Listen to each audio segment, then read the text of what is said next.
3.4 is real zeros of polynomials. And what it means is there are situations where maybe you need to find the zeros or roots of a polynomial equation, or you are trying to graph a polynomial function. And there are times where the degree might be too high to factor the polynomial easily, or to, for example, use the quadratic equation because the degree is too high. So that's what we've been doing so far. What if we can't do that? The rational zero theorem gives us a way to find any numbers that are rational roots of this polynomial equation where it is set equal to 0, meaning everything is on one side. So we want to remember that rational numbers are numbers that are of the form p over q, where p and q are two integers, positive or negative. And so, for example, 2/3 is a rational number, -1/5 is rational, even 7 is rational because I can write it over 1. So those are all examples of rational numbers. So those could all be roots that could be found using the rational root theorem. So what the rational root theorem says is, if an equation of this form has any rational roots, then what has to be true is that the numerator of the rational number has to be a factor of the constant. Okay? This is the constant of that equation, so just a number. The denominator of your rational root needs to be a factor of a sub n. So notice that's the coefficient of the leading term. So what the rational zero or rational root theorem is giving you is it's telling you all the possible combinations of this, rational number here, p over q, that could be roots. So it's like giving you all these possibilities. You may still have to do some work to find out what the actual roots are, but it's telling you here are all the possibilities. So let's come here. Okay, so here we have a polynomial. It's already been factored for us. Yay! It's already been factored for us. So understand that what the rational zero theorem is saying is, first, I'm going to rewrite this. So the rational zero theorem is of equations of this form. This one's already been factored. But notice that in order to solve this, we can do that very easily because we can see right away that we're already in factored form. If we set each of those factors equal to 0, we get these 3 values of x that make that equation true. So these are the zeros of this function. Okay, but now we're going backwards here. Let's think about this function multiplied out. Now, if you want to pause and you want to multiply this out, go ahead. That is no problem. You are welcome to do it. I'm going to do it a little bit fast. So again, if you want to pause and get your own answer, that's fine. Just to practice, but it's just multiplying it out.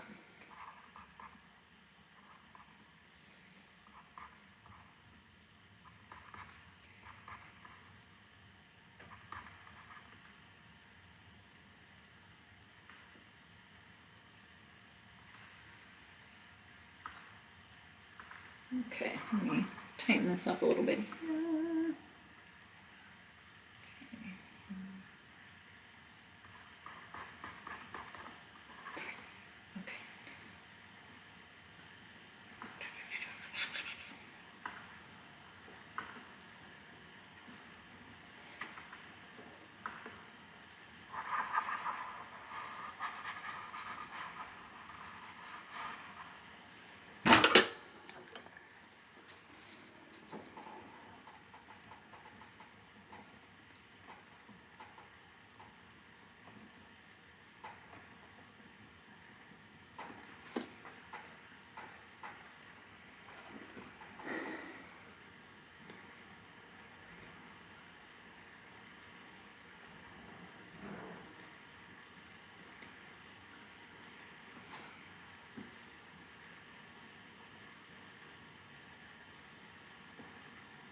So up to you if you want to multiply that out. I'm just going to go ahead and have it out here so you can see what it is when it's multiplied out, so that I can then talk about the rational zero theorem. Okay, so again, we're going backwards. We already know the zeros, and now we know what this polynomial looks like when it's not in its factored form. So what the rational zero theorem says is if we were to take that function and set it equal to 0, which we might need to do for various reasons, you can look at this and you're probably saying, well, I wouldn't know how to factor that if I just looked at it. I wouldn't know what to do. The rational zero theorem can help. So it says, figure out all your different possible values of p. Okay, so understand that p is the numerator of any rational numbers that could be roots, zeros, and that it comes from, as you can see, it's a factor of the constant. So in this case, our constant is 3. So any factors of 3 would be plus or minus 1, plus or minus 3. Those are all numbers that are factors of 3. Our q, the denominator of any rational zeros, is coming from a sub n, which is the coefficient of the leading term. Factors of 2 are plus or minus 1, plus or minus 2. Now, here is the big idea here, is that all the possible zeros, any possible rational zero, has to come from p over q. So the way I do p over q, all my possibilities is I start with p and I say, okay, it's this over this over this. So that gives me plus or minus 1 over 1, which is plus or minus 1, plus or minus 1 over 2, which is plus or minus 1/2. Then I also have the option of 3 over either of the factors of q, plus or minus. So I also have the possibility of plus or minus 3, because it's 3 over 1, and I also have plus or minus 3 over 2. So what the rational zero theorem tells us is that the possible zeros, the possible rational zeros of this polynomial here, are plus or minus 1, plus or minus 1/2, plus or minus 3, plus or minus 3/2. It's not all of them. It may not be any of them. But if there are any, it has to come from those 8. And the whole idea behind this example was to show you that in its factored form, which we were given, we already found very easily, because it was given to us in factored form, we already know that the zeros are 3, -1, 1/2, and that those are some of the possibilities that we had given here. And that's what the rational zero theorem is saying, is that that must be true, that they have to come from those possible options. So it narrows down what the possible zeros are so that hopefully you can use other techniques to find the actual zeros, because it's not always going to be given to you already in its factored form.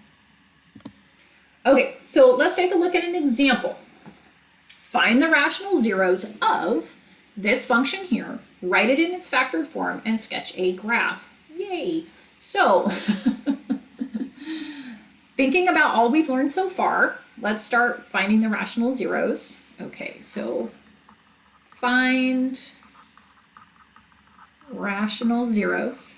Now understand, I keep saying rational. That's because some of the zeros could be, some sort of square root, some sort of root function, a value that is a square root or something. That's going to be irrational most of the time. And so the rational zero theorem can only help you find rational zeros. So finding our rational zeros. So the idea here is we're going to take our function, we're going to set it equal to 0. Then we're going to use the rational zero theorem. So our possible values of p would be factors of 6, plus or minus 1, plus or minus 2, plus or minus 3, plus or minus 6. Ooh, it's a a couple more than we had the last time. Our values of q have to come from factors of the coefficient of the leading term. So coefficient of the leading term is 2. So we just have plus or minus 1, plus or minus 2. So what this means is that all possible zeros, possible p over q's, possible rational zeros would be, and I start with my p and I just put it over any values of q. So plus or minus 1, plus or minus 1/2. Then I do the same with 2, plus or minus 2. And then notice when I do 2 over 2, I get 1, plus or minus 1. I don't need to write that again. Then I have plus or minus 3 and plus or minus 3/2. And then I have plus or minus 6, and then I have 6 over 2, which is 3, plus or minus 3, so I don't need to write that again. So here are all my options. It's a lot, it's a lot, but those are any and all possible values that could be rational zeros. So the next step after you get to this point is basically just to try something. So you can plug in, for example, 1. So typically what I tell students is start at the beginning, start with some whole numbers, because whole numbers are usually easier to find the function value of. You're plugging it in for x, it's typically an easier way to do it. So I usually tell students, start with 1, plus or minus 1. If that works, you're on your way. So I would say start with plus or minus 1. Then I would even probably go plus or minus 2, check those, see if those work. But once you have found 1, and what I mean by that is once you have plugged in a value for x and you get 0, you have found a 0. So you're on your way. That's my point. Okay, so in this case, if we try 1, you will find that 1 actually will not work. And if you do -1, you will find it does not work. So then I would try 2. So I'm just, you're plugging it in and you're seeing what comes out. And this is just the first example, so I'm giving you a little more information here. But what you should find is that if you plug in -2, you're going to have a -16. So I'm plugging it into my original. I don't know why I did a comma. I'm plugging it into my original function, seeing what happens. So I get -16 minus 4 plus 26, and then minus 6. And what should happen is we get a -20 plus 26 is 6, minus 6 is 0. So this tells us that one of our zeros is -2. Because when we plug it into our function, it makes it 0. Therefore, it is a 0. It tells us some other things as well. It tells us that x minus a -2 is a factor of this polynomial. And that's a key thing. So it tells us that x plus 2 is a factor of the polynomial, which means that we can use synthetic division to factor out the x plus 2 and see what we have left and go from there. Okay, so what I mean by that is, by knowing that -2 works, and again, that's just by kind of a plug and chug, trying some of these rational zeros from the rational zero theorem, we know that -2 is a 0. So now I can use my synthetic division. So I'm going up at the top here, I'm getting my values, and then I just use synthetic division. So I've got bringing down the first term. So see, a lot of this stuff that we're doing comes back to us, so we don't want to forget it. I'm adding, I'm multiplying, I'm here. So notice that 0 remainder. That's essentially what we already found, which is that this factors and gives us 0. But by doing the synthetic division, it tells me that this equation I can now write as x plus 2 times 2x squared minus 5x minus 3. So by using the rational zero theorem and synthetic division, we've now broken this cubic polynomial, which is a lot of work. I mean, it's cubic, and it's not factorable from what we can see. We've now found one of the factors. And so we can break it down into linear times a quadratic. And then what I would try to do first, before I use the quadratic formula or anything else, I would see, is there the possibility that this factors, this quadratic, because then I can find my other factors that are rational very easily.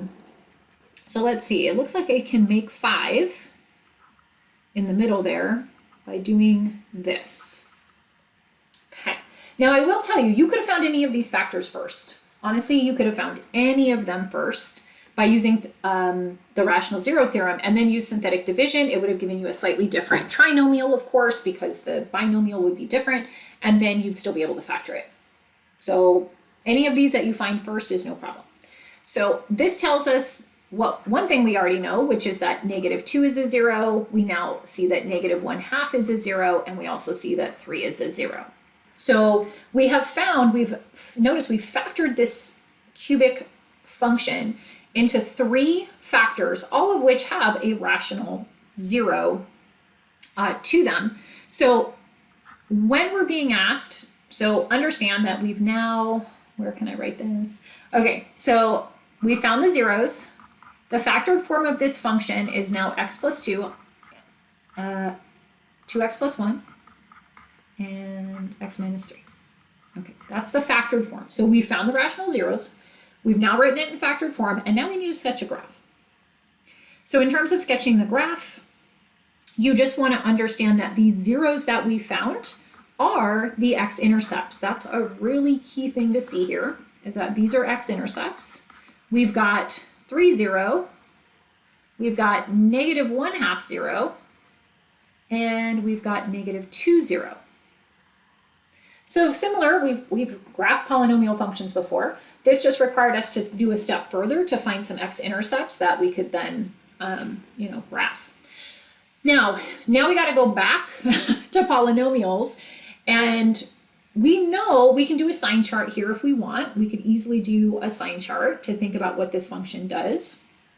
That's no problem.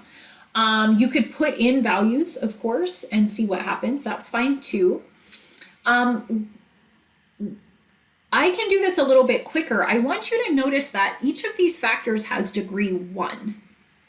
Because each of the factors has degree 1, the function is going to switch from being above to below the x-axis. It's only when you have that degree that's even that it's going to stay the same, that it's not going to change on either side. So that's actually really helpful because it tells me that this is going to switch on either side of the x-axis for each of my zeros. Now, the only thing I also need to think about is if we focus on the leading term, if I think about end behavior, I know I've got a cubic function with a positive coefficient. So I know that as, you can go back in your notes if you want, as x goes to infinity, y is also going to go to infinity. It's going to go up, up, up, up, up. X is getting bigger, y is getting bigger. Think about big values of x. All you care about is that leading term. So all I have to think about is 2x cubed. That's the only thing that matters in my end behavior. Up, up, up, up, up. As x goes to negative infinity, if you want, you can pause and think about it. What happens as x goes to negative infinity? You put in negative infinity, you get multiplied by itself 3 times. That's a very large negative number. So your function is going to be heading down. So using this stuff that we've already learned from past sections, we know it's going to do this. We know it's going to do this. And then what I'm saying is the fact that each factor has a degree of 1 means that it's going to come up, and then it's going to go down, and then it's going to come up. Now, one thing you might have noticed, if you want to do, a little bit more, that's fine. This is just a sketch. But I will say, one of the, other easiest things you could do is, you could see that if x is 0, y is -6. So we do also have this point. Whoop. We have that point. So we can go up, and then I'd have to go real steep down, try to keep it looking like a function there, and then I'm going to attach it here. So of course it's just a sketch, but hey, I can easily see that I have this y-intercept at 0, -6. I'm going to throw it in there. just so that I have a sketch that's just, a little more precise.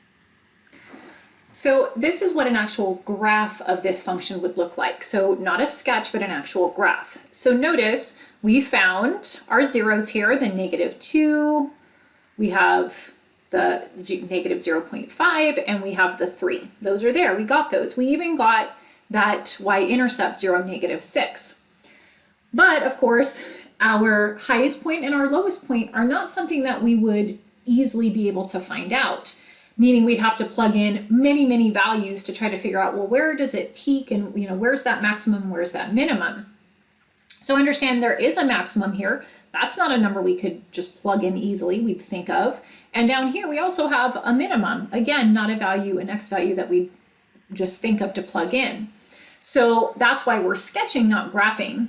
When you end up in calculus, you'll have a way using calculus to find this maximum up here and this minimum down here to take your sketches to that higher level where they're more like really true graphs, because you're able to find out all this information and get a really good idea of what this function looks like. So you're welcome to update your guided notes if you want it to look more like this, since this is the exact picture of it. But understand that sketching allows us to just find, as much as we can, we have the basic idea of the shape and the zeros of our function. And for sketching, that's what we're able to do.